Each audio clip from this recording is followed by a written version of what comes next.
أشرف الأنبياء والمرسلين وعلى آله وصحبه أجمعين أما بعد. சர்வ புகழும் புகழ்ச்சியும் எல்லாம் வல்ல அல்லாஹ் சுப்ஹானஹு வ தஆலாவுக்கு உரித்தாகட்டும். சலாமும் சலவாத்தும் இறுதி தூதர் பெருமானார் நபிகள் நாயகம் ஸல்லல்லாஹு அலைஹி வஸல்லம் அவர்கள் மீதும் அன்னாரை பின்பற்றி வாழ்ந்த சஹாபாக்கள், தாபீன்கள், தபவ் தாபீன்கள், நல்லடியார்கள் எம் அனைவர்கள் மீதிலும் என்றென்றும் எப்போதும் உண்டாகட்டுமாக. கணியத்துக்குரிய மாணவர்களே, சகோதரர்களே, அல்லாஹுடைய மார்க்கத்தை அதன் தூய்மையான வடிவில் நாங்கள் கற்றுக்கொள்ள வேண்டும் என்கிற நல்ல நோக்கத்தோடு இந்த தர்பியா நிகழ்ச்சி மாணவர்களுக்காக ஏற்பாடு செய்யப்பட்டிருக்கிறது. எனவே அந்த அடிப்படையில் இன்றைய தினம் நாங்கள் முன்மாதிரி மிக்க இளைஞர்களாக நாங்கள் எவ்வாறு வாழ வேண்டும் என்பது சம்பந்தமாக ஒரு சில செய்திகளை சுருக்கமாக உங்களோடு பகிர்ந்து கொள்ளலாம் என்று ஆசைப்படுகிறேன். கணியத்துக்குரிய மாணவர்களே, சகோதரர்களே, அதாவது உண்மையில் நாம் எல்லோரும் இந்த மார்க்கத்தில் அல்லாஹுவால் தேர்ந்தெடுக்கப்பட்டவர்கள், அல்லாஹுவால் நலவு நாடப்பட்டவர்கள். நமது ஊரில் எத்தனையோ இளைஞர்கள், எத்தனையோ மாணவர்கள் இருந்தாலும் இப்படியான நிகழ்ச்சிக்கு நாங்கள் கொஞ்சம் பேர் தான் வந்திருக்கிறோம் என்றால் நம்ம அவ்வளோ பேரையும் அல்லாஹு ரப்புல் ஆலமீன் அவனுடைய அருளுக்கு சொந்தக்காரர்களாக தேர்ந்தெடுத்திருக்கிறான் என்பதை முதலில் நாங்கள் புரிய வேண்டும். இப்படி ஒரு நிகழ்ச்சிக்கு நாங்கள் போக வேண்டும் என்கிற எண்ணம் எங்களுடைய உள்ளத்தில் வருகிறது என்று சொன்னால் அல்லாஹ் எங்களை நலவின் பக்கம் அழைக்கிறான். அதனால தான் ரசூலுல்லாஹி ஸல்லல்லாஹு அலைஹி வஸல்லம் அவர்கள் சொன்னார்கள், மை யுரிதில்லாஹு பிஹி ஹைரன் யுஃபக்கிஹு ஃபித்தீன். எந்த ஒரு மனிதனுக்கு அல்லாஹ் நலவை நாடுகிறானோ அந்த மனிதனுக்கு அல்லாஹ் முதலில் செய்வது என்ன? மார்க்கத்தில் போதிய ஒரு அறிவை அவனுக்கு அல்லாஹ் கொடுக்கிறான் என்று ரசூலுல்லாஹ் சொன்னார். அவனுடைய உலகத்தில் எவ்வளவுதான் கல்வியில் ஒருவர் மேலோங்கி இருந்தாலும், பொருளாதாரத்தில் மேலோங்கி இருந்தாலும், அவருடைய சொத்து செல்வங்கள், அதே நேரம் அவருடைய பதவி பட்டங்கள் எவ்வளவுதான் பெரிய அளவில் இருந்தாலும், மார்க்க அடிப்படையில் அல்லாஹ்விடத்தில் யார் சிறந்தவர்? யார் சிறந்தவர்? யார் அல்லாஹுவால் நலவு நாடப்பட்டவர்? யார் இந்த மார்க்கத்தில் விளக்கம் கொடுக்கப்படுகிறாரோ, இந்த மார்க்கத்தில் பரிபூர்ணமான சட்டங்களை யார் படித்திருக்கிறாரோ அவர்தான் உண்மையாக நலவு நாடப்பட்டவர் என்று ரசூலுல்லாஹி ஸல்லல்லாஹு அலைஹி வஸல்லம் அவர்கள் சொன்னார்கள். எனவே கண்ணியத்துக்குரிய மாணவர்களே, எங்களுடைய இளமை பருவம் என்பது, நாங்கள் சிறுபராயம் மாணவர்களாக இருக்கிற பருவம் என்பது அல்லாஹுடைய இந்த மார்க்கத்தை படிக்க வேண்டும். நாம் இந்த மார்க்கத்தில் அமல் செய்து நன்மைகளை சம்பாதித்து நாளை மறுமையில் சுவர்க்கம் போக வேண்டும் என்பதுதான் எங்களுடைய நோக்கம். இதில் யாருக்காவது மாற்று கருத்து இல்லையா? யாருக்கிட்ட கேட்டாலும் என்ன நோக்கம்? எங்கட மறுமையில் நான் சுவர்க்கம் போகணும். அப்போ சுவர்க்கம் போக வேண்டும் என்றால் மார்க்கத்தில் சொல்லப்பட்ட சட்டதிட்டங்களை நாங்கள் எங்களுடைய வாழ்க்கையில் நடைமுறைப்படுத்தணும். மார்க்கத்தில் சொல்லப்பட்ட சட்டதிட்டங்களை நடைமுறைப்படுத்த வேண்டும் என்றால் மார்க்கத்தை படிக்க வேண்டும். அப்போ இஸ்லாம் உலக கல்வியை முற்றுமுழுதாக புறந்தள்ளிவிட்டு மார்க்க கல்வியை மட்டும்தான் படிக்க வேண்டும் என்று சொன்ன மார்க்கம் அல்ல. எங்களுக்கு ரெண்டு கல்வியும் மிக முக்கியம். உலகத்தில் வாழ்வதானால் உலக கல்வியும் முக்கியம், மறுமையில் வெற்றி பெற வேண்டுமாக இருந்தால் மார்க்க கல்வியும் முக்கியம். ஆனால் இந்த ரெண்டு கல்வியிலும் இஸ்லாம் சொல்கிறது மார்க்க கல்விதான் ஒரு மனிதனுக்கு மிகச்சிறந்த கல்வி. ஏன்? அதுதான் ஆகிரத்துக்கான கல்வி. இந்த உலகத்தில் ஒரு படிக்கார், பெரும் ஒரு பதவியை அடைகிறார், ஒரு டாக்டராக இருக்கிறார், என்ஜினியராக இருக்கிறார், பெரும் சம்பளத்தோடு வாகனத்தோடு வசதி வாய்ப்பாக இருக்கிறார். இந்த வசதி வாய்ப்புகளும் அவருடைய செல்வங்களும் பட்டம் பதவிகளும் நாளை மறுமையில் அவருக்கு உதவி செய்யுமா? அவரை அல்லாஹ்விடத்திலிருந்து பாதுகாக்குமா?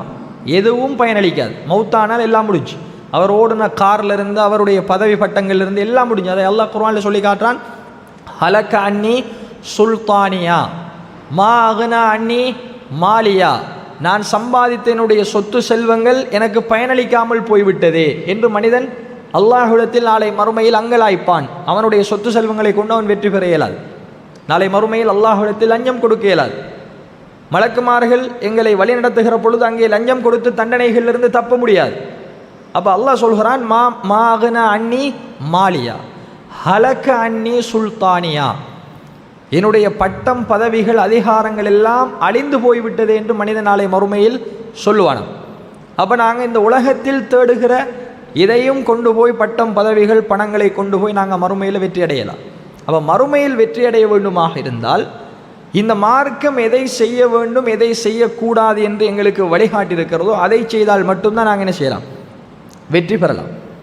அப்போ இந்த மார்க்கம் எவ்வளவு பரிபூர்ணமான மார்க்கம்!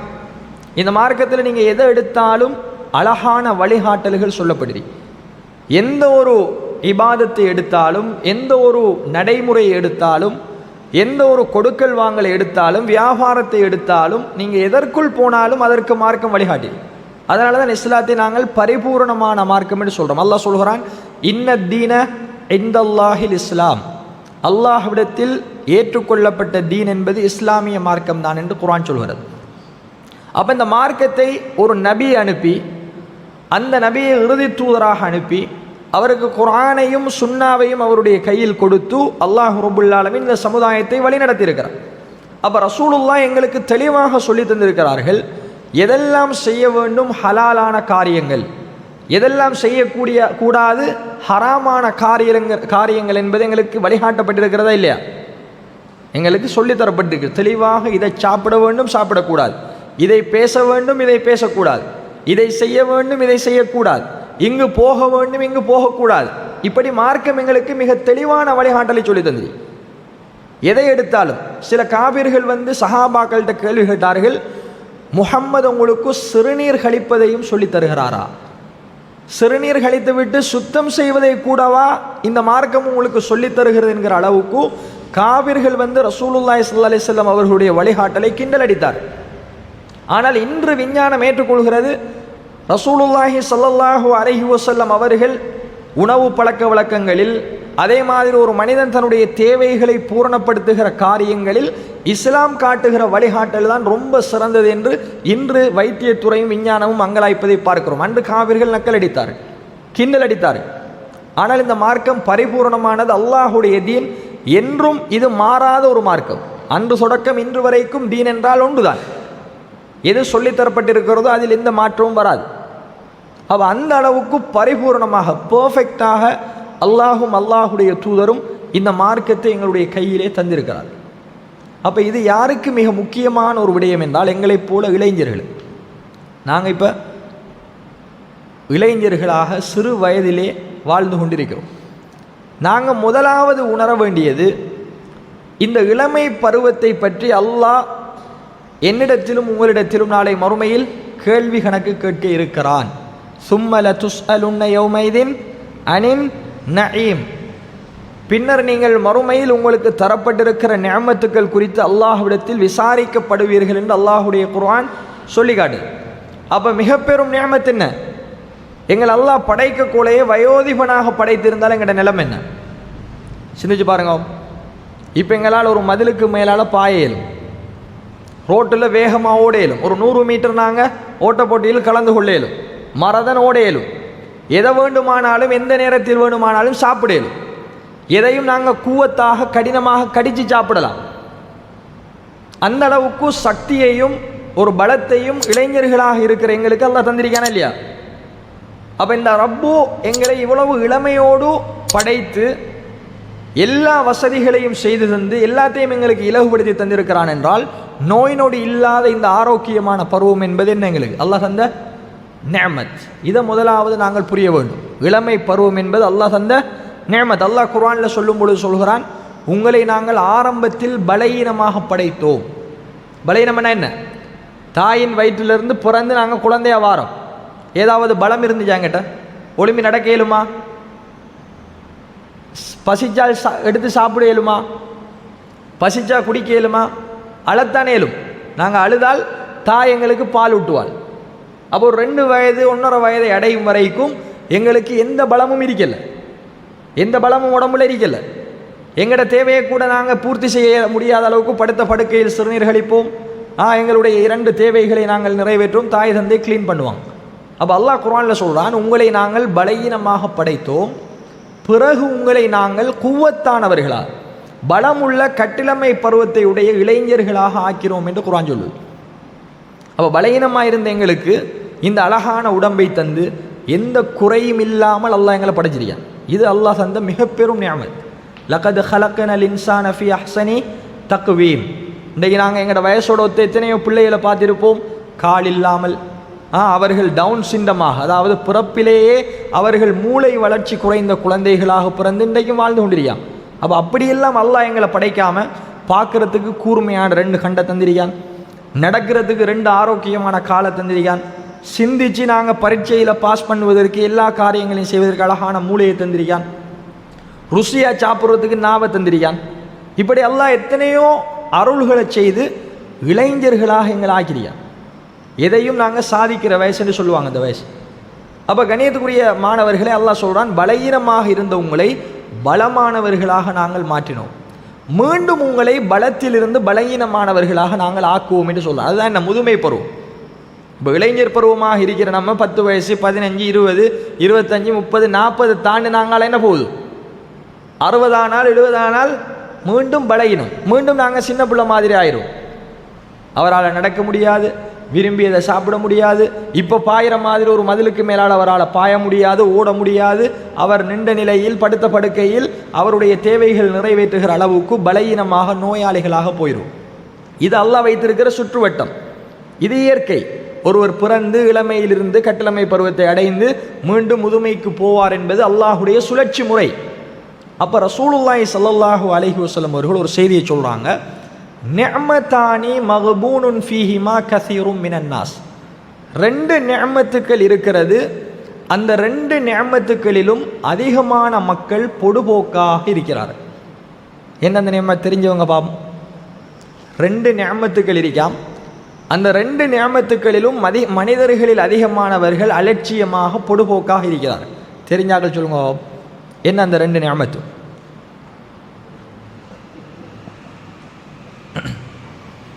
ஆரோக்கியம், ஓய்வு நேரம். மாஷா அல்லாஹ்.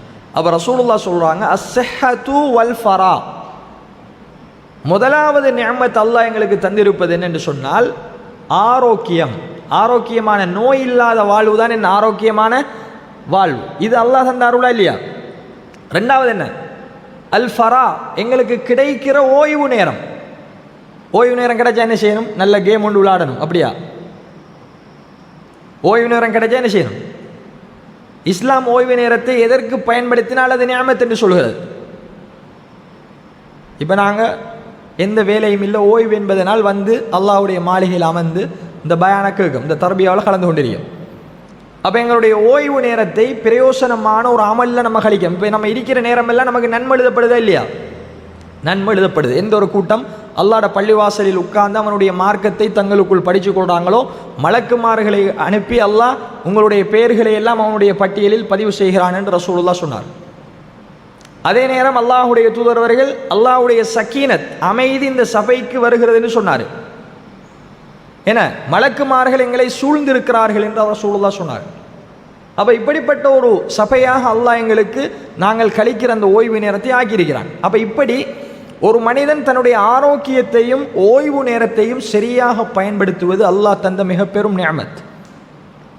ஆரோக்கியம் என்பது ஆகப்பெரிய நிஅமத். அதனால தான் எங்களோட ஆரோக்கியத்தை நாங்கள் புரிந்து கொள்ள வேண்டும் என்பதற்காகத்தான் இஸ்லாம் சொல்கிறது, நோயாளிகளை விசாரிக்க செல்லுங்கள். ஜியாரத்துல் மரீல். இன்றைக்கு படுத்த படுக்கையாக ஹாஸ்பிட்டல்லையும் வீடுமாக அலைந்து செய்யக்கூடிய நோயாளிகளை போய் கட்டாயம் நீங்கள் நோய் விசாரிக்க வேண்டும்.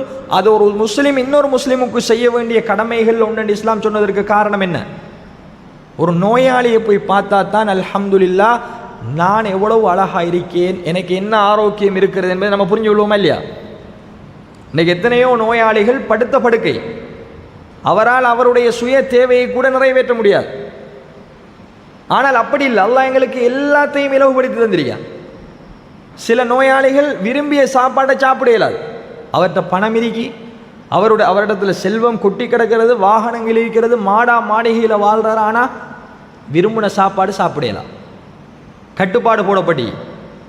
சில நோயாளிகள் 2 கிட்னியும் ஃபெயில், அல்லாஹ் பாதுகாக்கணும். அப்படிப்பட்ட நோயாளிகள் இந்த உலகத்தில் வாழ்வதும் வாழாமல் மரணித்து போவதும் சமம்ங்கிற அளவுக்கு வேதனையோடு எத்தனையோ நோயாளியை பார்க்குறோம். ஆனால் அப்படியான நோய்கள் இல்லாமல் எங்களை அல்லாஹ் ஆரோக்கியமாக வைத்து இந்த உடல் உறுப்புகளில் எந்த குறையும் இல்லாமல் எங்களை அல்லாஹ் படைச்சிருக்காருன்னா நம்ம எவ்வளோ அல்லாஹ்வுக்கு நன்றி செலுத்தணும். எவ்வளவுக்கு இந்த ஆரோக்கியத்தை அல்லாஹுக்கு கட்டுப்படுவதில் நாங்கள் கழிக்கணும். உதாரணமாக இந்த 5 விரல் இருக்கு, இந்த பெருவிரல் மட்டும் எங்களுக்கு இல்லை வச்சுக்கொள்வோம். அல்லாஹ் இதை எங்களுக்கு குறையாக படைத்து விட்டான் என்றால் இந்த கையால் ஏதாவது வேலை செய்யலாமா? ஏதாவது ஒரு பொருளை பிடிக்கலாமா? சாப்பிடலாமா? மோட்டார் பைக்கில் ஓடலாமா? ஒரு பாரத்தை தூக்கலாமா? இந்த பெருவிரல் மட்டும் இல்லைண்டா ஒரு வேலையும் செய்யலை. சாப்பாடு அள்ளி சாப்பிட்றாலும் இந்த விரல் வேணும், மோட்டார் பைக்கில் ஓடுறாலும் இந்த விரலால் முறுக்கணும், ஒரு பேக்கை தூக்குறாலும் இந்த விரலால் பிடிச்சா தான் தூக்கப்படும். இந்த 4 விரலாலையும் ஒன்றும் செய்யலாம். இந்த ஒரு பெருவிரல் இல்லைன்னால் அல்லாஹ் சொல்வான், அலம் நஜி அல்லஹு ஐனைன், நாம் மனிதனுக்கு 2 கண்களை படைக்கவில்லையா? 2 கண்ணை தந்திரிக்கான இல்லையா அல்லாஹ்? இப்போ எங்களுக்கு ஒரு 14 வயசு 15 வயசுன்னு வைப்போம். பிறந்தத்திலிருந்து இந்த 2 கண்ணும் வேலைஞ்சிட்டு கடும் கிளியரா எதையும் பார்க்கலாம். எவ்வளவு தூரத்தில் வார பொருளும் எங்களுக்கு தெரியும். வானத்தை பார்க்கம், சூரியனை பார்க்கம், சந்திரனை பார்க்கம், படிக்கம், கலரை பிரித்து அறிகிறோம். இரவு விளங்குது, எங்களுக்கு பகல் விளங்குகிறது. சாப்பிட்ற சாப்பாட்டை அப்படியே இன்பமாக கண்ணால் பார்த்து ரசித்து ருசிச்சு சாப்பிட்றோம். அப்போ இந்த கண்ணுக்கு நிகராக எத்தனையோ கேமராக்கள் இன்றைய கண்டுபிடிக்கப்பட்டி, எத்தனையோ குவாலிட்டி கேமராக்கள், HD கேமராக்கள் எல்லாம் இன்றைய கண்டுபிடிக்கப்பட்டி. ஆனால் சார்ஜில் போடாட்டி வேலையுமா? அது சார்ஜில் போடாட்டி வேலை செய்யுமா? வேலை செய்யாது. எவ்வளவு கிளியரான கேமராவாக இருந்தாலும் ஒன்று பேட்டரி போடணும், இல்லாட்டி சார்ஜில் போடணும். அவ்வளோதான் மனித கண்டுபிடிப்பு. ஆனால் அல்லாஹ்வோட கண்டுபிடிப்பு 14 வருஷம் 20 வருஷமாக நாங்கள் வாழ்கிறோம். இந்த கண் எந்த குறையும் இல்லாமல் தொடர்ச்சியாக இயங்கி கொண்டிருக்கு. ஒன்று தான் செய்யணும், என்ன? சாப்பிடணும், அவ்வளோதான். நம்ம சாப்பிட்டா அந்த எனர்ஜி சாப்பாடு செமிப்பாடு அணைஞ்சு எங்களோட கண்ணுக்கு தேவையான சத்துக்கள் போணுச்சென்றால் கண் கிளியராக இருக்கும். இளைஞர் பருவத்தில் இந்த கண்ணுக்கு எந்த பிரச்சனையும் வராது. வயது போகத்தான் கண்ணில் பல நோய்கள், உடல் உறுப்புகளில் நோய்கள், உடல் தேய்மானங்கள், வயது பருவத்தை அடைஞ்சு கடைசியில் நாங்கள் பலகீனப்பட்டு போவோம் என்று இஸ்லாம் சொல்லுது. அல்லாஹ் நாடியவர்களை தவிர சிலர் வயது பற்றி அடைந்தாலும் நோய் நொடி இல்லாமல் அல்லாஹுடைய அருளால் அவர்கள் ஆரோக்கியமாக இருப்பதையும் நாங்கள் பார்க்குறோம். அப்போ கண்ணியத்துக்குரிய இளைஞர்களை நாங்கள் எங்களுடைய ஆரோக்கியத்தை முதலாவது புரிய வேண்டும். இன்றைக்கு நீங்கள் பார்க்கலாம், 2 கிட்னியும் ஃபெயிலான ஒரு டயாலிசிஸ் பேஷண்ட் நம்ம ஊரில் எத்தனை பேர் இருப்பாங்க. கிட்னி ஃபெயிலானா ஒரு மனிதன் அவர் உலகத்தில் வாழ்ந்தாலும் வாலாட்டியும் சமணங்கிற அளவுக்கு வேதனை. கிட்னி எவ்வளவு? கிட்னியோட நீளம் எவ்வளவு? ஆக 11 சென்டிமீட்டர். நம்மளோட வகுத்துக்குள்ளே இருக்கிற கிட்னியோட சென்டிமீட்டர் எவ்வளவு? 11 சென்டிமீட்டர். நம்மளோட கையை எப்படி பொத்தினால் எங்களோட கையினுடைய இந்த அளவு தான் ஒருவருடைய கிட்னி. 2 கிட்னி அல்லாஹ் ரப்புல் ஆலமீன் எங்களுக்கு தந்திரியான். எத்தனை கிட்னி இருக்கு? 2 கிட்னி. கிராம் எத்தனை? கிலோ கணக்கில் அவர் 2 கிலோ இருக்குமா எங்கட கிட்னி ரெண்டும்? ஒரு கிட்னி வெறும் 160 கிராம். 160 கிராம். என்ன தொழில் செய்து இந்த கிட்னி? நம்ம குடிக்கிற பானங்கள், நம்ம குடிக்கிற தண்ணியெல்லாம் அகத்துறிஞ்சி அதை சுத்திகரித்து அதில் இருக்கிற எங்கள் உடம்புக்கு தேவையான எல்லா சத்துக்களையும் எடுத்துக்கொண்டு மீதத்தை சிறுநீராக மாற்றுது. அதே நேரம் எங்களுடைய இரத்த ஓட்டத்தை சுத்திகரிக்கிறது.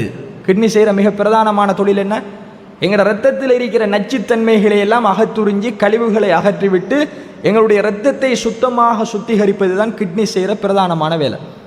ஒருவருக்கு கிட்னி ஃபெயில் ஆகிவிட்டால் அவருடைய உடம்பில் நஞ்சு இரத்தத்தோடு சேர்ந்து கலந்துக்கிட்டே எரியும். அதனால தான் இன்றைக்கு பார்க்கும், கிட்னி ஃபெயிலான ஒருவர் கட்டாயமாக 3 நாளைக்கு ஒருக்காக டயாலிசிஸ் பண்ணணும். எத்தனை மணித்தேலம் பண்ணணும்? ஒரு நாளைக்கு 4 மணி நேரம் அவர் படுத்த படுக்கை இருக்கணும். அவர் உடம்புல இருக்கிற ரத்தத்தை மெஷினுக்கு கொடுத்து மெஷின் கிட்னி செய்கிற வேலையை ஒரு 50 கிலோகிராம் அல்லது 100 கிலோகிராம் மெஷின் செய்யும். அப்போ விளங்குது அல்லாஹ்வுடைய அருள். கிட்னி இருக்கிறது கூட எங்களுக்கு தெரியாது. ஒரு சின்ன ஒரு உறுப்பு 160 கிராம் கிட்னி எவ்வளோ ஃபங்க்ஷன் எங்கள் உடம்புக்குள்ளே செய்யுது. அது எப்போ விளங்கும்? அது இல்லாமல் போன ஒருவரை போய் பார்த்தா தான் விளங்கும் அவர் படுற பாடு. 3 நாளைக்கு டயாலிசிஸ் பண்ணலன்னா ஹாஸ்பிட்டலுக்கு கொண்டு போய் உடம்பு அப்படியே ஓடி போய் ஊதிரும். வயிறு ஊதி அவருடைய கண்ணெல்லாம் அப்படியே ஊதி முகமெல்லாம் ஊதியேன் அவரோட ரத்தத்தில் நஞ்சு கலந்துரி. அந்த நச்சை அகற்றுறது இது கிட்னி. அந்த கிட்னி ஃபெயில் ஆயிடுச்சு. கிட்னி ஃபெயில் ஆனால் உடம்பில் நஞ்சு கூட கூட கூட தண்ணி கூட கூட கூட அவருடைய உடம்பு அப்படி ஊதிக்கிட்டு போகும். டயாலிசிஸ் பண்ணலண்டா கடைசியில் மவுத். இது சாதாரணமாக எங்களுக்கு கண்ணுக்கு தெரியாத கிட்னி செய்கிற தொழிற்பாடு.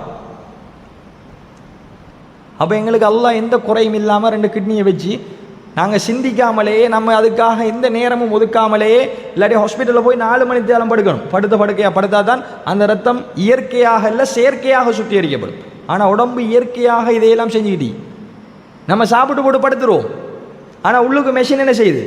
எங்களுடைய சாப்பாட்டை எல்லாம் சுத்திகரித்து அதை அகத்துறிஞ்சி எங்கேயெல்லாம் சத்து போடணுமோ அங்கேயெல்லாம் அனுப்பி அரைக்க வேண்டியதை அரைச்சி கழிவாக ஆக்க வேண்டியதை கழிவாக்கி காலையில் மலத்தோட வழியாக்குது. அப்போ இந்த சமீபாட்டு தொகுதி அல்லாஹ் தந்திருக்கிற மிக பெரும் அருள்.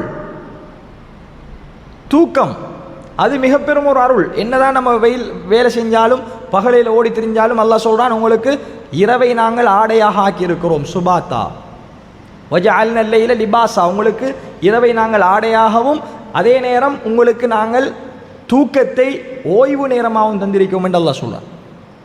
ஒரு 10 நிமிஷம் தூங்கி விடுமுன்னா, ஒரு அரை மணி நேரம் தூங்கி விடுமுன்னா, அல்லது இன்றைக்கு மருத்துவம் சொல்லி ஒரு மனிதர் 8 மணி நேரம் ஒரு நாளைக்கு தூங்கினால் அவருடைய உடம்பு மீண்டும் ரீஃப்ரெஷ் ஆகி அவர் கடும் ஆரோக்கியமானவராக செயற்படுவார் என்று சொல்லுது. அப்போ கணியத்துக்குரிய மாணவர்களே, இந்த உதாரணங்களை எல்லாம் ஏன் சொல்லி காட்டுறேன் என்றால், எங்களுடைய உடல் உறுப்புகளை அல்லாஹ் இந்த இளமை பருவத்தில் எந்த குறையும் இல்லாமல் சீரா தந்திருக்கான இல்லையா? எந்த நோயும் எங்களுக்கு இல்லை. அவ்வளவு இயற்கையாக எங்களுடைய உடம்பு இயங்கி கொண்டிருக்கிறது என்றால் இது அல்லாஹ் எங்களுக்கு தந்த மிக பெரும் அருள். நோய் இல்லாமல் இருக்கிறோம் என்றால் இது அல்லாஹ் தந்த நிஅமத். இந்த நிஅமத்தை நாம் ஒவ்வொருத்தரும் புரிந்து கொள்ள வேண்டும். அதே நேரம் அல்லாஹுக்கு நன்றி செலுத்த. அல்லாஹ்க்கு நன்றி செலுத்துகிற எப்படி சொல்லுங்க பாபு? அல்லாஹுக்கு நன்றி செலுத்துவது எவ்வாறு? அல்லாஹ் எவ்வளோ உடல் உறுப்புகளை தந்திரிக்காய், அல்ஹம்துலில்லாஹ் வேண்டா, இது அல்லாஹுக்கு நன்றி செலுத்துதலா? எப்படி நன்றி செலுத்துற? உங்களுக்கு ஒரு ஆள் உதவி செய்கிறார், நீங்கள் எதிர்பார்க்காத ஒரு உதவி செய்கிறார். உதாரணமாக உங்களுக்கு ஒரு ஆள் ஒரு கார் வாங்கி தரேன் வைப்போம். கார் லேசாக வாங்கலாமா? வாங்கலாம். ஆனால் நீங்கள் எதிர்பார்க்கல, உங்களை வீட்டுக்கு முன்னாடி ஒரு கார் பார்க் பண்ணிருக்கி, வந்து கீயை தாரார், இந்த கார் உங்களுக்கு தான். ரைட். இப்போ நீங்கள் என்ன செய்வீங்க? அவருக்கு கார் வாங்கி தந்துட்டீங்க, தேங்க்ஸ் போயிட்டு வாங்க இப்படி சொல்லுவீங்களா? என்ன செய்வீங்க? நன்றி செலுத்துவதை தாண்டி என்ன செய்வோம்? நம்ம அவருக்கு மிக பெரும் ஒரு மரியாதை கொடுப்போமா இல்லையா? காண்ற நேரமெல்லாம் காரை விட்டு இறங்கி நின்று கை கொடுப்போம். அவருக்கு எங்கே போனாலும் அவரை கண்ணியப்படுத்துவோம். எந்த சபைக்கு போனாலும் அவரை கண்டால் நாங்கள் எழுப்பி நிற்போம். இப்படி நம்ம மரியாதை செய்கிறோமா இல்லையா? இது உலகத்தில், இது உலகத்தில். ஆனால் அல்லாஹ் அன்றைக்கு நமக்கு எண்ணிப்பாராத நிஅமத்துக்களை தந்திருக்கான். எந்த அளவுக்கு நிஅமத்? வஇன் தஉது நிஅமத்தல்லாஹி லா துஹ்ஸுஹா. அல்லாஹ் உங்களுக்கு தந்திருக்கிற நிஅமத்துக்களை நீங்கள் கணக்கிட ஆரம்பித்தால் எண்ணி முடிக்கலாமா? எண்ணி முடிக்கவே முடியாது என்று அல்லாஹ்வுடைய குர்ஆன் சொல்லுகிறது. அந்த அளவுக்கு நிஅமத்தை ரப் எங்களுக்கு தந்திருக்கிறான் என்றால் அவன் எங்களிடத்தில் எதிர்பார்ப்பது என்ன தெரியுமா? நம்ம அல்லாஹ்வுக்கு நன்றி செலுத்தணும். எப்படி நன்றி செலுத்தணும்? எதையெல்லாம் எங்களுக்கு அல்லாஹ் ஏவலாக சொல்லியிருக்கிறானோ அவையெல்லாம் நாங்கள் எடுத்து நடக்கணும். எதெல்லாம் எங்களுக்கு அல்லாஹுவால் தொழுங்க என்று சொல்லப்பட்டால் அந்த தொழுகையை உரிய நேரத்துக்கு என்ன செய்யணும்? நம்ம தொழணும். இதுதான் நம்ம அல்லாஹுக்கு நன்றி செலுத்துதல். அல்ஹம்துலில்லாஹ் சொல்லுவதோடு நிறுத்தி கொள்ளாமல் தொழுகையை உரிய நேரத்துக்கு தொழுவது நம்ம அல்லாஹுக்கு செய்கிற மிக பெரும் நன்றி கடன். ஆனால் எங்களில் எத்தனை பேர் நாங்கள் 5 வக்தும் ஜமாத்தோடு தொழுகிறோம்? சொல்லுங்க பாபு. தொழுகையில் எங்களிடத்தில் பேணுதல் இருக்கா? சுபகு தொழுகிறல்ல பெரும்பான்மையானவர்கள்.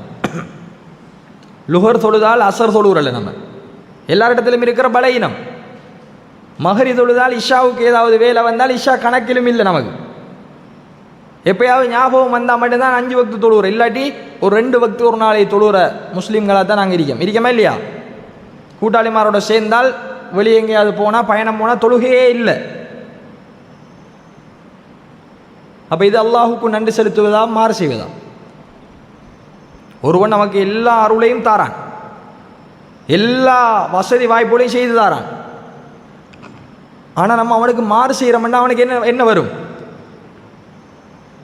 உங்களுக்கு ஒரு ஆள் கார் வாங்கி தந்துட்டார். கார் வாங்கி தந்தவருக்கு நீங்கள் மோசடி செய்கிறீங்க. கார் வாங்கி தந்தவருக்கு நீங்கள் என்ன செய்கிறீங்க?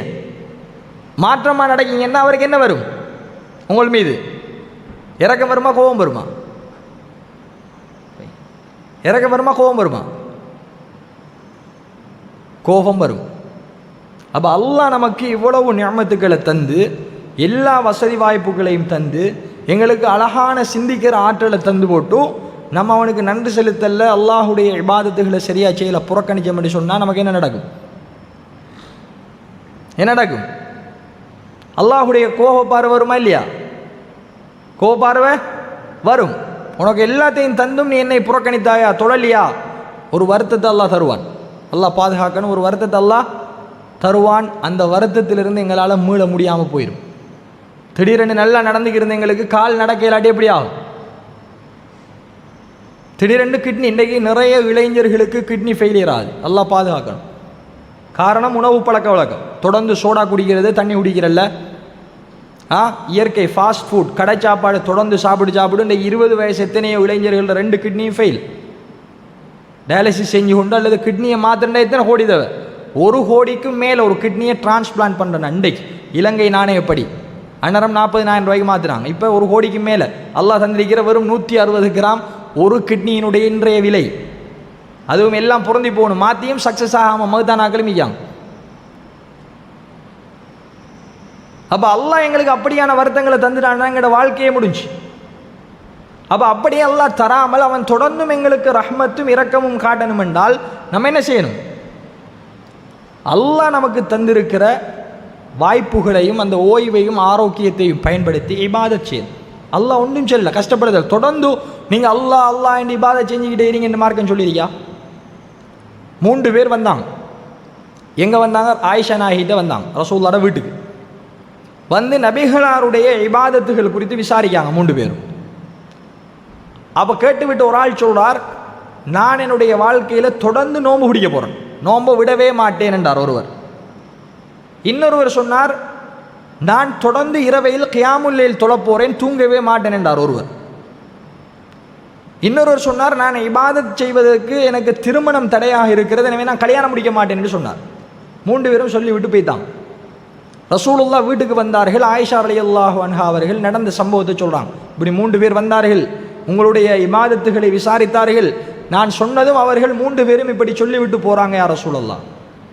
அல்லாஹுடைய தூதர்கள் உடனடியாக பள்ளிவாசலுக்கு போனார்கள், மிம்பரில் ஏறினார்கள், சஹாபாக்களை எல்லாம் அழைத்து விட்டு சொன்னார்கள், உங்களில் 3 பேர் என்னுடைய வீட்டுக்கு வந்து இப்படியெல்லாம் சொல்லிவிட்டு போயிருக்கிறார்கள் என்று விட்டு ரசூலுல்லாஹ் சொன்னார்கள், நானும் அல்லாஹுடைய ஒரு இறை தூதர், உங்களை விட நான் அதிகமாக அல்லாஹுவை பயப்படுகிறேன் என்றாங்க ரசூலுல்லாஹ். உங்கள் எல்லாரையும் விட நான் அல்லாஹுவை அதிகமாக பயப்படுகிறேன் என்று சொல்லிவிட்டு முதலாவது சொன்னார்கள், நான் சுன்னத்தான நோன்புகள் பிடிக்கவும் செய்கிறேன், நோன்பை சில நாட்களில் விட்டு விட்டு இருக்கவும் செய்கிறேன். ரசூலுல்லாஹ் தொடர்ந்து நோன்பு பிடிக்கல, சுன்னத்தானோ திங்கள் வியாழன் மாதத்தில் 13 14 15 இப்படி நான் நோன்பு பிடிக்கிறேன், நோன்பு இல்லாமலும் சில காலங்களில் இருக்கிறேன். ரெண்டாவது என்ன சொன்னார்கள்? நான் இரவில் கியாமுல் லைல் தொழுகையை தொழவும் செய்கிறேன், தூங்கவும் செய்கிறேன். தொடர்ந்து சொல்லல ரசூலுல்லாஹ், ஆனால் அது ரசூலுல்லாஹ் கடமை. அல்லாஹ்வுடைய தூதர்கள் தொழுதார்கள், அதே நேரம் ஓய்வெடுத்து தூங்கிவிட்டு மீண்டும் எழுந்து தொழுதார்கள். அப்போ நான் தூங்கவும் செய்கிறேன், தொழவும் செய்கிறேன். கடுமை இல்லை மார்க்கத்தில். தன்னை வருத்தி கொண்டு ஒருவரை இபாதத் செய்ய வேண்டும் என்பதற்கு மார்க்கத்தில் எந்த விதமான நிலைப்பாடும் இல்லை. அப்போ இஸ்லாம் நமக்கு தூக்கத்தையும் தந்திருக்கிறது, அதே நேரம் தொழுது விட்டு தூங்கக்கூடிய வாய்ப்பையும் தந்திருக்கு. அப்போ ஒருவர் இரவைக்கு தூங்காமல் தொழுது கொண்டிருப்பதே மார்க்கவும் அல்ல. அப்போ ரசூலுல்லாஹ் அதை சொல்லிவிட்டு மூன்றாவது சொன்னார்கள், நான் ஒரு நபி திருமணம் முடித்திருக்கிறேன். யார் ஃபமன் ரகிபான் சுன்னதி ஃபலைஸ மின்னி, யார் திருமணத்தை புறக்கணிக்கிறாரோ அவர் என்னுடைய சுன்னாவை புறக்கணித்தவர், அவர் என்னை சார்ந்தவர் அல்ல என்று ரசூலுல்லாஹ் சொன்னார்கள். யார் என்னுடைய சுன்னாவை புறக்கணிக்கிறாரோ அவர் என்னை சார்ந்தவர் அல்ல என்று ரசூலுல்லாஹி ஸல்லல்லாஹு அலைஹி வஸல்லம் அவர்கள் சொன்னார். அப்போ மார்க்கம் என்பது தொடர்ந்து அல்லாஹ் அல்லாஹ் என்று இருக்கணும் என்று இஸ்லாம் எங்கேயுமே சொல்லலை. உரிய நேரத்திற்கு சொல்லப்பட்டதை பின்பற்றணும். ஒரு நாளில் 5 வக்து தொழுகிற கஷ்டமா எங்களுக்கு? சுபஹுக்கு எழும்பி தொழுதால் திரும்ப லுஹருக்கு எத்தனை மணி தேலமி? 5 மணிக்கு நாங்கள் தொழுதோம்னா லுஹர் 12 மணிக்கு, 7 மணி தேலத்துக்கு பிறகு தான் அடுத்த தொழுவு. எவ்வளோ நேரம் சுபஹ் தொழுகிறோம்? ஒரு 20 நிமிஷம். திரும்ப லுஹர் தொழுக ஒரு 15 நிமிஷம். திரும்ப லுஹருக்கும் அசருக்கும் இடையில் 2.5 மணி தேலம் 3 மணி தேலம் வித்தியாசம். அதுக்கு பிறகு தான் திரும்ப அசர் தொழுக 3 ஒரு 15 நிமிஷம். திரும்ப அசர்லேருந்து 2.5 மணி தேலத்துக்கு பிறகு மகரிப் தொழுக, மகரிப்பிலிருந்து ஒரு 2.5 மணி தேலம் அல்லது 1.5 மணி தேலத்துக்கு பிறகு இஷா தொழுக. இவ்வளவுதான் இஸ்லாம் எங்களுக்கு கட்டாய கடமையாகிடுச்சு. சுன்னத்து தொலாட்டி என்ன? சுன்னத்து உபரியான வணக்கம். சுன்னத்து தொலாட்டி பாவமா? சுன்னத்து தொழுதா என்ன நன்மை? நாங்கள் கட்டாயம் தொழணும், அது சுன்னா. யார் ஒருவர் ஒரு நாளைக்கு 12 ரக்காத்துகள் சுன்னத்து தொழுது வாராரோ அவருக்கு எங்கே வீடு கிடைக்குது? எங்கே வீடு? கொழும்புல உங்களுக்கு ஒரு வீடு தாரம் என்று சொன்னால் என்ன செய்வீங்க? இதை செஞ்சால் நீங்கள் கொழும்புல உங்களுக்கு ஒரு வீடு, தெஹிவலையில் அல்லது கோல்ட் ஃபேஸில் உங்களுக்கு ஒரு வீடு தாரம். என்ன செய்யணுமா? அந்த காரியத்தை செய்வோமா விடுவோமா? அடே கொழும்புல வீடு கிடைக்கிது, அதுவும் கோல்ட் ஃபேஸ்லண்டா ஒவ்வொரு வெள்ளிக்கிழமையும் கோல்ட் ஃபேஸுக்கு போகலாமன்னு என்ன செய்வோம்? அந்த அமலை செய்வோமா இல்லையா? அல்லாஹ் என்ன சொல்றான்? யார் ஒருவர் 12 ரக்காத்துகளை ஒவ்வொரு நாளும் தொழுது வாராரோ, சுன்னத்து தொழுகை முன்பின் சுன்னத்து, சுவர்க்கத்தில் அவருக்கு ஒரு மாளிகை கட்டப்படுகிறது என்று அல்லாஹ்வுடைய தூதர்கள் சொன்னார்கள் ஸல்லல்லாஹு அலைஹி வஸல்லம். எங்கேயா மாளிகை? சுவர்க்கத்தில் ஒரு மாளிகை. அப்போ இது கிடைக்குமா எங்களுக்கு? எவ்வளவு காசு கொடுத்தாலும் எவ்வளவு கோடி கொடுத்தாலும் நாங்கள் வாங்க முடியாத ஒரு பெருமதியை அல்லாஹ் சுவர்க்கத்தில் எங்களுக்கு தாரான். முன்பின் சுன்னத்துகள் எத்தனை? சுபகுக்கு முன்னால் 2 ரக்காத் தொழணும். சுபகுக்கு முன் சுன்னத்து மட்டும்தான். எத்தனை ரக்காத்? 2 ரக்காத். அதுக்கு என்ன சிறப்பு? சுபகுக்கு முன்னுக்கு ஒருவர் சுன்னத்து தொழுதால் என்ன சிறப்பு? ரக்காத்தல் ஃபஜ்ரி ஹைரும் மினத் துனியா வமா ஃபிஹா. ஃபஜ்ருடைய 2 ரக்காத்து சுன்னத்துகள் இந்த உலகத்தை விடவும் உலகத்தில் உள்ள அனைத்து வஸ்துக்களை விடவும் சிறந்தது என்று ரசூலுல்லாஹ் சொன்னாங்க. 2 ரக்காத். குலியாயுல் காஃபிரூன் குல் வல்லாஹு அஹத், இந்த 2 சூறாவை ஓதித்தான் ரசூலுல்லாஹ் 2 ரக்காத்தையும் தொழுவார்கள். மிக வேகமாக தொழுவார்கள்.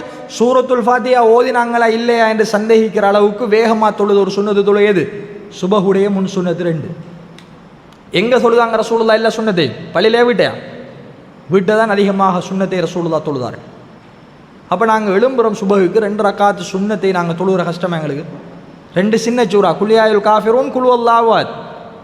உலகம் இந்த உலகத்தில் உள்ள எல்லாத்தை தந்தாலும் அந்த 2 ரக்காத்துக்கு அது ஈடாகாதாம். அப்போ எப்படி சிறப்பு மிக தொழுகையாக இருக்கும் அது?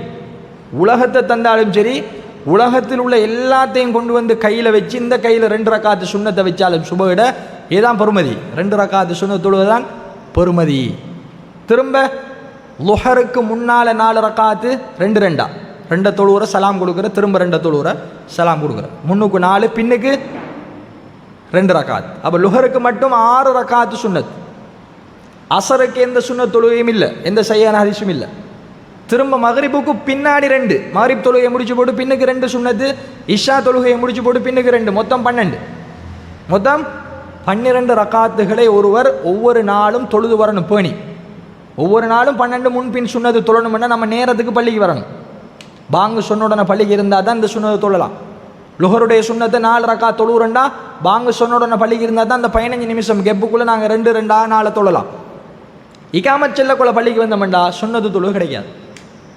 அப்போ ஒவ்வொரு நாளும் மிஸ் பண்ணி வந்தால் மாளிகை கிடைக்குமா எங்களுக்கு? மாளிகை கிடைக்குமா? கிடைக்கும். அப்போ சுன்னத்தையும் நாங்கள் செய்யணும். அதை விட முக்கியம், சுன்னத்தை செய்யாட்டி அல்லாஹ் நம்மளை குற்றம் பிடிக்க மாட்டேன். சுன்னத்தை செய்யாட்டி நீங்கள் நரகம்னு சொல்லுவானா? செய்ய மாட்டான். ஆனால் செஞ்ச நன்மை செய்யாட்டி குற்றம் இல்லை. ஆனால் ஃபர்ல கட்டாயம் செய்யணும், செய்யாட்டி என்ன பாவம், நரகம். 5 வக்து தொழுகைங்கிறது ஊட்டமண்டா நரகம். அதிலேயும் ஆக பிரபலியமான மிக முக்கியமான தொழுகை இது சுபஹ் தொழுகை.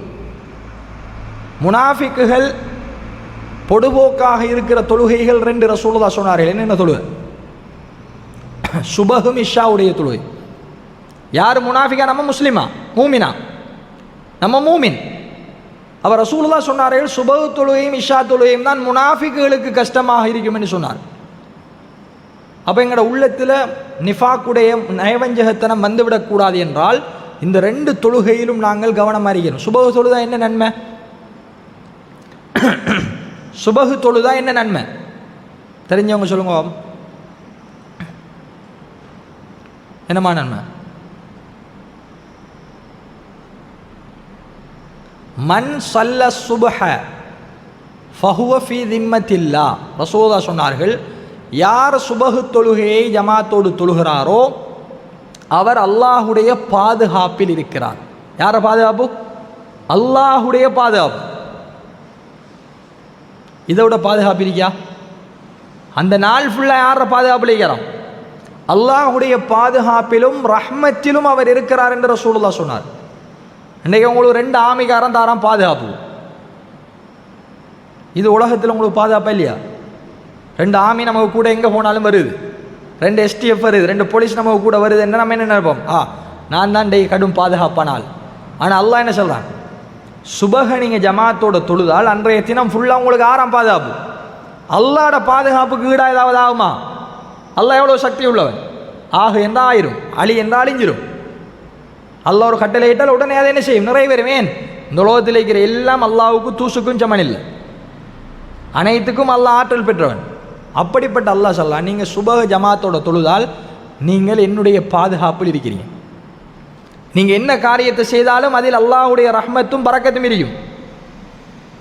நீங்கள் சுபஹு தொழாமல் தூங்கினால் என்ன நன்மை, என்ன தீமை?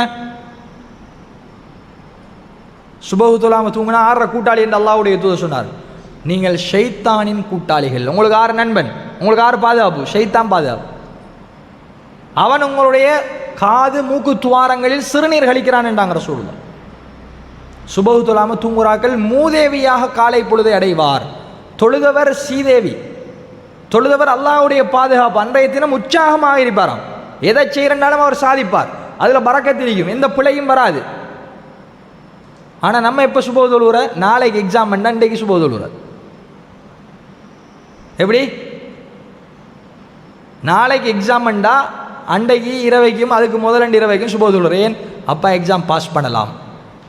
இப்படியா இஸ்லாம் சொல்லி நம்மளோட தேவைக்காக மட்டும் பயன்படுத்தி போட்டு உருவதா மார்க்கம்? எப்பயும் இருக்கணும். நீங்கள் தொடர்ந்து தொழுது வந்தால் தொடர்ந்து அல்லாஹ் உங்களுக்கு வெற்றியை தான் தருவான். எக்ஸாமுக்கு படித்து பாஸ் ஆகிறதுக்கு மட்டும் தொழுகை இல்லை. அப்போ நாங்கள் ஒவ்வொரு நாளும் சுபஹு தொழணும். ரசூலுல்லாஹ் சொன்னார்கள், நீங்கள் தூங்குறதுக்காக இரவைக்கு போனால் ஷைத்தான் உங்களுடைய பிடரியில் 3 முடிச்சுகளை போடுறான். எத்தனை முடிச்சு? 3 முடிச்சு. அவன் ஒவ்வொரு முடிச்சிலும் அமர்ந்து கொண்டு சொல்றானாம், அலைக்க லைலுன் தவீல், உனக்கு நீண்ட இரவு இருக்கிறது, தூங்கு. சுபஹுக்கு எழும்புவதை ஷைத்தான் ஒரு போதும் என்ன செய்ய மாட்டான், விரும்ப மாட்டான். ஏன்? நீங்கள் தொழுதா அல்லாஹ்ட பாதுகாப்பு கீழே போய்த்திருவீங்க. அவனால் வழி எடுக்க முடியுமா? அவங்கள வழி எடுக்க இயலாது.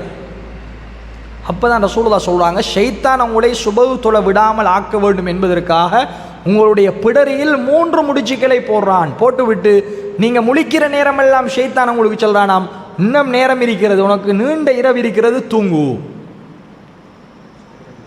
ஆல்ரைட். என்ன சொல்கிறாங்க? நாங்கள் தூங்கும்போது ஷைத்தான் எங்களுக்கு 3 முடிச்சுகளை போட்டுவிட்டு உனக்கு நீண்ட இரவு இருக்கிறது, நீ சுபஹுக்கு எழும்பாமல் தூங்கு என்று ஆசை வார்த்தை காட்டுறான். சொல்லிவிட்டு ரசூலுல்லாஹ் சொல்கிறாங்க, நீங்கள் எழுந்து 3 காரியங்களை செய்தால் அந்த 3 முடிச்சுகளும் அவிழ்ந்து விடும். என்னென்ன காரியம் சொல்லுங்க பாப்பா, தெரிஞ்சாங்க? என்ன அந்த 3 காரியம்? ஷைத்தான் ஒவ்வொரு நாளும் போடுறான் எங்களுக்கு. இந்த சுபஹு தொழுதாக்கெல்லாம் கை வைதுங்க பாப்பா. இந்த சுபஹு தொழுதாக்கள் சும்மா ஒரு ஆர்வ மூட்டலுக்காக தான் கேட்குறேன். மாஷா அல்லாஹ், பெரும்பான்மையானவர்கள் தொழுதிங்க. ரைட். அப்போ ரசூலுல்லாஹ் சொல்கிறாங்க, நீங்கள் தூக்கத்திலே இருந்து எழும்பி அல்ஹம்துலில்லாஹில்லதி அஹ்யானா பஅதமா அமாத்தனா வைலைஹின் நுஷூர் என்று அல்லாஹ்வை நினைவு கூர்ந்தால் 3 முடிச்சில் ஒரு முடிச்சு என்ன செய்தான், அவிழ்க்கப்படுது. ஷைத்தான் போட்ட 3 முடிச்சில் ஒரு முடிச்சு இந்த மந்திரத்தை ஓதுனா அவளும். எந்த மந்திரம்? காலையில் எழுந்தவுடன் ஓதும் துவா. தூக்கத்திலிருந்து எழுந்தவுடன் ஓதும் துவா. பாடமா எங்களுக்கு அல்ஹம்துலில்லாஹில்லதி, மிக முக்கியமான துவா. என்ன துவா? நம்ம தூக்கத்துக்கு போவது ஒரு சிறு மவுத்துன்னு நாங்கள் படிச்சிக்கோமா இல்லையா?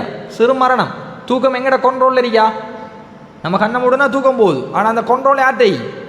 அல்லாட்டை. சிறு தூக்கம் என்பது எங்களுடைய ஒரு சிறு மவுத். தூக்கம் என்பது எங்களுடைய சிறு மவுத். அல்லாஹ் நாடுறவர்களுடைய ரூஹை திருப்பி அனுப்புகிறான். அல்லாஹ் நாடாதாக்கள் ரூஹை அவன்கிட்ட வச்சுக்கிட்டால் காலையில் அவர் மையத், அவர் மவுத், அவர் ஜனாசா. அப்போ அதற்குத்தான் இஸ்லாம் சொல்கிறது, நீங்கள் எழுந்தவுடன் அல்ஹம்துலில்லாஹில்லதி அஹ்யானா பஅதமா அமாத்தனா வைலைஹின் நுஷூர், நாங்கள் மௌத்தானதன் பின்னாடி எங்களை மீண்டும் உயிர் கொடுத்து எழுப்பி அல்லாஹுக்கே எல்லா புகழும், நாங்கள் அவன் பாலே மீள இருக்கிறோம் என்று துவாவோதும். நம்ம மௌத்தானதுக்கு பின்னாடி திரும்ப எங்களுக்கு நித்திரையிலிருந்து விழிப்பை தாரான். அது அல்லாஹ் தந்த ரூஹ் எங்களுக்கு திரும்ப. அப்படி எங்களை உயிர்ப்பித்த அல்லாஹுக்கு எல்லா புகழும் என்று சொன்னால் ஒரு முடிச்சு அவிழ்க்கப்படும். 2வது முடிச்சு எப்போ? சுபஹுக்காக உது செய்தால் 2வது முடிச்சு அவிழ்க்கப்படும். சுபஹு தொழுகையை தொழுதா 3வது முடிச்சும் அவிழ்க்கப்படும் என்று ரசூலுல்லாஹி ஸல்லல்லாஹு அலைஹி வஸல்லம் அவர்கள் சொன்னார். அன்றைய தினம் அவர் அல்லாஹுடைய பாதுகாப்பிலும் அல்லாஹுடைய கண்காணிப்பிலும் இருப்பார். ஷைத்தான் அவனை அன்றைய தினம் வழிகெடுக்க மாட்டான், அவனுக்கு கூட்டாளியாக ஆக மாட்டான் என்று நாங்கள் சொல்லுவோம். அதே நேரம் ஒருவர் தொழல் என்றால் இதே 3 முடிச்சோடு அவர் காலை பொழுதை அடைகிறார். மூதேவியாக காலை பொழுதை அடைகிறார், ஷைத்தானின் கூட்டாளியாக காலை பொழுதை அடைகிறார். அவர் என்ன காரியத்தை செஞ்சாலும் அது சரியான காரியமாக வராது என்று ரசூலுல்லாஹ் சொன்னார். அப்போ எங்களுக்கு எது தேவை? சுபஹு தொழுகை தேவையா, அல்லாஹ்வுடைய கூட்டாளியா நாங்கள் ஷைத்தான கூட்டாளியா? அல்லாஹ்ட பாதுகாப்பா ஷைத்தாண்ட பாதுகாப்பா? எது தேவை? அல்லாஹ்வுடைய பாதுகாப்பு. ரைட், உறுதியாக சொல்லுங்க, இன்றையிலிருந்து நான் சுபஹு தொழுகையை எக்காரணம் கொண்டு விட மாட்டேன். கையெழுத்தும் இன்ஷா அல்லாஹ், இன்றையிலிருந்து நான் சுபஹு தொழுகையை தவற விட மாட்டேன். வாப்பாவு கூடயோ வாப்பா விட மாட்டேன், நான் பள்ளிக்கு போவேன். என்னாலாம் நாளைக்கு ஸ்கூலால் ஒரு ட்ரிப் போகிறோம், காலையில் 4 மணிக்கு பஸ் போகுது. ரைட், ஒழும்பாமல் படுப்பேன்னு சொல்கிறாங்களாம். கையெழுத்துங்க. இப்போ காலையில் விடிய ஸ்கூலால் ஒரு ட்ரிப் போகிறோம் அல்லது பள்ளிவாசலாக ட்ரிப் போகிறோம், 4 மணிக்கு நுவரலியாக போகுது பஸ். ஒழும்ப மாட்டேன், நான் படுத்துட்டேன். காலையில் வந்து நித்திர பேத்துன்னு சொல்கிறாங்களே, யார் எத்தனை பேர்? கையெழுத்துங்க. ஆரம்பிக்கா நித்திரையே வரமாட்டான், அவரு நித்திரையே வரமாட்டேன். நுவரேலியா என்பதை உள்ளத்தில் பதிச்சு வச்சுக்கும். அங்கே போனால் கூலாரியும், அங்கே போனால் ஸ்ட்ராபெரி தோட்டத்துக்குள்ளே போகலாம், அங்கே போனால் மடையில் ஏறலாம், அங்கே போனால் சீன்ஸ் எல்லாம் பார்க்கலாம்ங்கிறது எங்கட எங்கரி உள்ளத்தில் எரி. சுபஹ் தொழுகை பற்றி என்ன இருக்கு உள்ளத்தில்? பா கனாட் ஒழும்புனா தொழுதா, கூழ் தண்ணி, பா போயலாம் பள்ளி, வெறுப்பு தானே. எதை நினைக்கணும்? நுவரேலியா உங்களுக்கு அழகா, சுவர்க்கம் அழகா?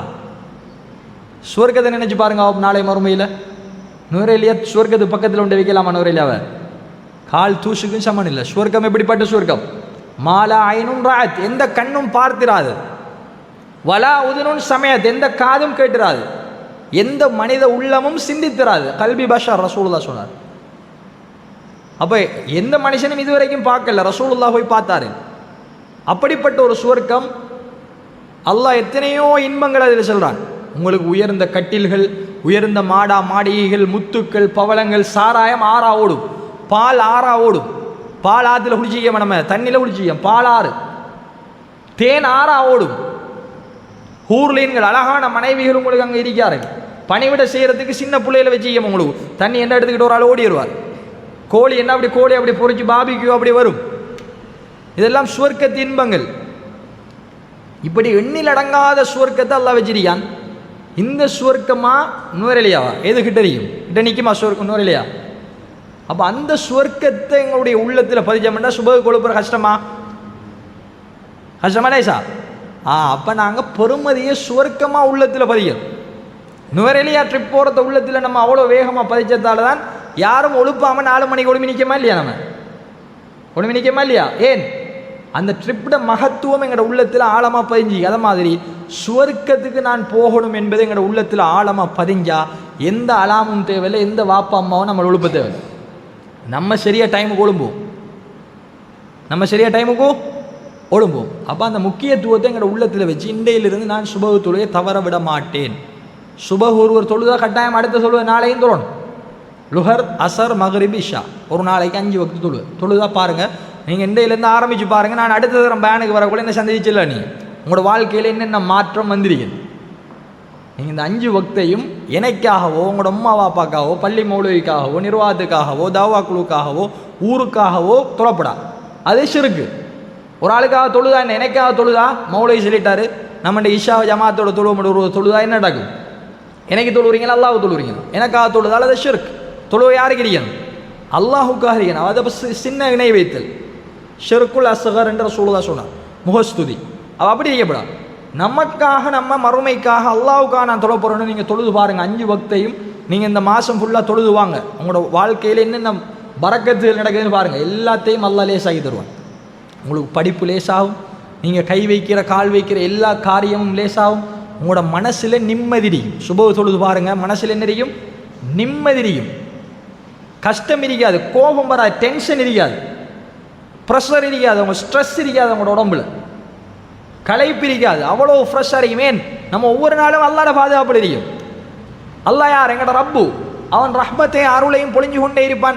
மலக்குமாரங்களுக்கு கூட அவனோட கண்காணிப்பில் அனுப்பி கொண்டே இருப்பான். எது செஞ்சாலும் அது கைகூடி கொண்டு போகும், லேசாகிட்டு போகும். அப்போ என்ன செய்யணும்? மண்டையிலிருந்து சுபஹுக்கு ஆரம்பிப்புமா, கை வைத்துங்க. மண்டையிலிருந்து சுபஹ் தொழுவேன். நான் சுபஹிலிருந்து எல்லா வக்தையும் தொழுவேன். அல்லாஹ்ட பள்ளியிலிருந்து எல்லாரும் சாட்சி சொல்லிக்கமா, அல்லாட பள்ளியிலேருந்து எல்லாரும் சாட்சி சொல்லிக்கம். நம்ம எல்லாரும் விடிய சுபகுக்கு முன் ஷஃபில் இருக்கணும். இன்றைய சுபகுக்கு முன் ஷஃபில் இருக்க இன்ஷா அல்லா. சொல்லுங்க இன்ஷா அல்லா.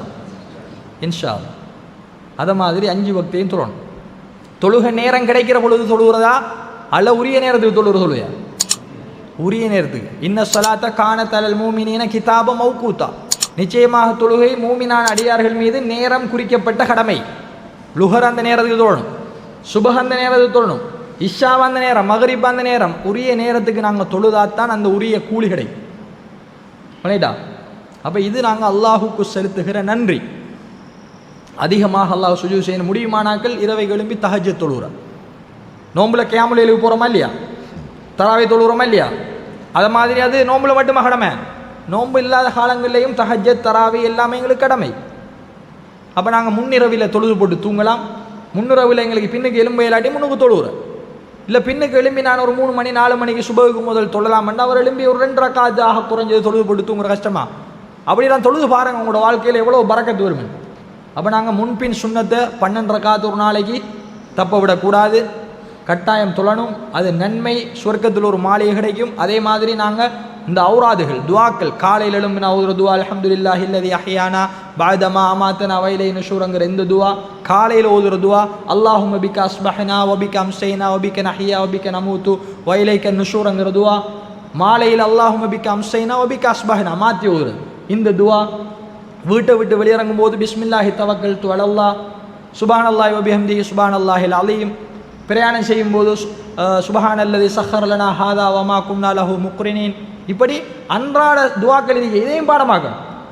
இதையும் நாங்கள் அன்றாடம் செஞ்சுக்கு போகக்கூட செஞ்சுக்கு போகணும். பள்ளிக்கு வரும்போது அல்லாஹும்ம இஃப்தஹ் லி அப்வாப ரஹ்மதிக், வெளியேறும்போது அல்லாஹும்ம இன்னி அஸ்அலுக மின் ஃபضலிக். இப்படி அன்றாட துவாக்கள் எல்லாம் நம்ம இளைஞர்கள் இல்லையா, இந்த வயசில் லேசாக மனப்பாடமாக்கலாம். அப்போ இது எங்களுக்கு எப்போ வரைக்கும் உதவி செய்யும்? நாங்கள் மௌத்தாகும் வரைக்கும் இது எங்கள்கிட்ட நாவில் நம்மளை அறியாமல் நீங்கள் தொழுவைக்கு தக்பீர் ஆட்டுறீங்க. சூரத்துல் ஃபாத்தியாவை நீங்கள் நினச்சி ஓதுவீங்களா இல்லை ஒரு ஃப்ளோவில் ஓதி போகிறீங்களா? சூரத்துல் ஃபாத்தியாவை நம்ம தூக்கத்தில் ஒழிப்பி கேட்டாலும் சரியாக ஓதுவோம். ஏன்? அது தொடர்ந்து ஓதி எங்களுக்கு பாடமாயிட்டு. சூரத்துல் ஃபாத்தியா ஒரு ஆள் புலையா சொல்லி தந்தாலும் நம்ம சரியாக தானே ஓதுவோம், அப்படியா இல்லையா? ஏன்? சூரத்துல் ஃபாத்தியா தொடர்ந்து ஓதி எங்களுக்கு பாடமாயிட்டு. அது மாதிரி இந்த சந்தர்ப்ப துவாக்களை காலையில் எழும்பி ஓதி, மாலையில் ஓதி, ஒவ்வொரு சந்தர்ப்பத்திலும் தூக்கத்திலிருந்து எழும்பி ஓதி, அந்தந்த சந்தர்ப்பத்துக்கு ஓதி வந்தோம்னா தொடர்ந்து பழையிடும். பள்ளியை விட்டு வெளியே போய் செருப்பு போடக்கூட பள்ளியை விட்டு வெளியேறும் துவா எங்களுக்கு தானாக வரும். நாக்கில் செஞ்சு பாருங்க, நீங்கள் சொல்லித்தர தேவையில்லை, மறக்கவே மாட்டாங்க. அல்லாஹும்ம இன்னி அஸ்அலுக மின் ஃபضலிக் என்று தான் காலில் செருப்பை போடுவோம். பள்ளிக்கு வரக்கூட அல்லாஹும்ம இஃப்தஹ் லி அப்வாப ரஹ்மதிக் என்று தான் வலது காலை உள்ளுக்கு வச்சு எடுத்து வருவோம். நாங்கள் அது பழகிடும். எப்போ பழகும்? தொடர்ந்து செஞ்சால் தான் பழகும். ரைட்டா? அப்போ நாங்கள் இனிமேல் எங்களோட ஆரோக்கியத்தை புரிஞ்சு, இந்த இளமை பருவத்தை அல்லாஹ் தந்திருக்கா, நோய் நொடி இல்லாத வாழ்க்கையை தந்திருக்கிறானுங்கிற ரஹ்மத்தை புரிஞ்சு அல்லாஹ்வுக்கு நன்றி செலுத்தி தொழுகையை உரிய நேரத்துக்கு தொழுகிற ஆக்களாக நாங்கள் என்ன செய்யணும்? எங்களை மாற்றிக்கொள்ளணும். அதிகமாக திக்ர்களோட இந்த துவாக்களை மனநமிடக்கூடியவர்களாக, சுண்ணத்தை பேணி தொழக்கூடியவர்களாக, கரண்டைக்கு மேல் ஆடை அணியக்கூடியவர்களாக எங்களை நாங்கள் மாற்றணும். கரண்டை கீழ் அணிகிறது என்ன பாவம்? எதெல்லாம் கரண்டைக்கு கீழ் அணியப்படுகிறதோ அதெல்லாம் நரகத்தில்ண்டாங்க ரசூலுல்லாஹ். அப்போ எங்கள்ட கால்ற மொழி இருக்கே, நான் கண்ட கால்ற மொழி, இந்த மொழிக்கு மேலே தான் எங்கள்ட ஆடை நிற்கணும். ஆடையினுடைய தொங்கலிஞ்ச நிற்கணும் மேலே. அது கீழே இறங்குனா நரகம்ண்டாங்க ரசூலுல்லாஹ். அப்போ அதில் நாங்கள் ஸ்டைல், அவர் போடுறார், இவர் போடுறார், நடிகன் போட்டார், படத்தில் காட்டினாங்கலாம் காரணம் சொல்லலாம். ஏன்? அது நரகத்திலேருந்து தடுக்கப்பட்டி. அப்போ எங்களோட ஆடை கரண்டைக்கு மேலடிக்கணும். அப்போ நாங்கள் ஒரு இஸ்லாமிய சூரத்தோட தாடி வளர்றாக்கள் தாடியை வளர்த்து நாங்கள் அழகாக மார்க்க பற்றோட பள்ளிவாசலோட தொடர்பாரிக்கணும். அவங்களுக்கு நாளை மறுமையில் நெறியாம் சுவர்க்கத்தில் அல்லாஹ்விடத்தில் மிக பெரும் பெருமானமும் அரசுடைய அல்லாஹுடைய நிழலும் அவர்களுக்கு கிடைக்கும் என்று ரசூலுல்லாஹி ஸல்லல்லாஹு அலைஹி வஸல்லம் அவர்கள் சொன்னார். ஷாபுன் நஷாஃபி இபாதத்தி ரப்பி, தன்னுடைய இளமை பருவத்தை அல்லாஹுக்கு இபாதத் செய்வதில் வழிபட்ட ஒரு இளைஞனுக்கு அல்லாஹ் என்ன பரிசு கொடுக்கான்? நாளை மறுமையில் அவனுடைய நிழலை கொடுப்பான். சூரியன் தலைக்கு மேலே கொண்டு வரப்பட்டால் மறுமையில் எந்த நிழலும் இல்லாத நாளில் அல்லாஹுடைய நிழல் கிடைக்க வேண்டும் என்றால் அவர் இளைஞன் என்ன செய்யணும்? அல்லாஹுடைய மார்க்கத்தில் இபாதத்தோட பேணுதலோட இந்த மார்க்கத்தை பின்பற்றணும். எனவே இன்ஷா அல்லாஹ் அப்படிப்பட்ட மக்களாக எங்களை நாங்கள் மாற்றிக்கொள்வோம். அதற்கு எல்லாம் வல்ல அல்லாஹ் ரப்புல் ஆலமீன் எனக்கும் உங்களுக்கும் துணை புரிய வேண்டும். கேட்ட விடயங்களை நாங்கள் மறந்து விடாமல் அப்படியே ஞாபகம் வைத்து எங்களுடைய வாழ்க்கையில் அமல் செய்வதற்கு அல்லாஹ் எனக்கும் உங்களுக்கும் துணை புரிவானாக. வ ஆஹிரு தஅவானா அல்ஹம்துலில்லாஹி ரப்பில் ஆலமீன்.